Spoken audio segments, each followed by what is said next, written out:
IAS படித்தவர் எழுதவே படிக்க தெரியாம இருக்கக்கூடிய ஒரு கோயில் குருக்கள் சொல்லுவாங்கல்ல, அந்த குருக்கள் 2 பேரும் ஒண்ணா இல்லை.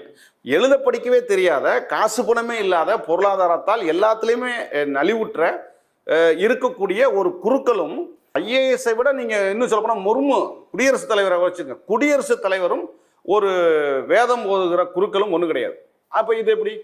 அதுக்காக 2 பேரும் ஒண்ணா பார்க்க முடியல. அது மாதிரி தான் இப்ப நீங்க கலெக்டராகவே அவர் வந்தாலும் சாதியின் அடிப்படையில் பட்டியல் சாதிக்காரர்களாக இருக்கிறவரை இந்த இடஒதுக்கீடு அவங்களுக்கு வழங்கிக்கிட்டே இருக்கணும். அதுதான் இப்ப நான் என்ன கேட்கறேன்னா, இப்படியெல்லாம் பேசுறவங்கள்ட்ட நான் தவறான கருத்து அல்லது மாறுபட்ட கருத்தா இருந்தா கூட நான் திருத்திக்கிறேன். ஒரே விஷயம் தான், சாதியே இல்லைன்னு சொல்லிருங்களேன்.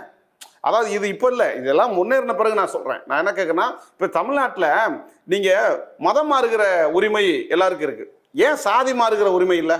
நான் கலெக்டர் ஆகிட்டேன், இந்த சாதி வேண்டாம், எனக்கு வேற சாதியில் கொடுங்க, எனக்கு ஐயர் சர்டிஃபிகேட் கொடுங்க, தருவீங்களா? எனக்கு பிசிஎம்பி சர்டிஃபிகேட் கொடுங்க, தருவீங்களா? வேற மத சர்டிஃபிகேட் தரீங்கல்ல. அப்போ மதத்தை விட இங்கே கொடுமையானது சாதியம் என்பது மாற முடியாதது. அந்தந்த பேக்கெட்ல ரயில் பெட்டி மாதிரி அந்தந்த கட்டத்துக்குள்ள தான் அவங்க இருக்க முடியும். அப்ப எந்த ஒரு சாதியும் எந்த சாதியோடும் சமமானது அல்ல என்கிற ஒரு நிலை இருக்கிற வரை அந்த இடஒதுக்கீடு அவங்களுக்கு இருக்கணும். அதை இந்த கிரிமிலேயருங்கிற பேர்ல, பொருளாதாரம்ங்கிற பேர்ல பறிப்பதை ஒருபோதும் ஏற்க முடியாது.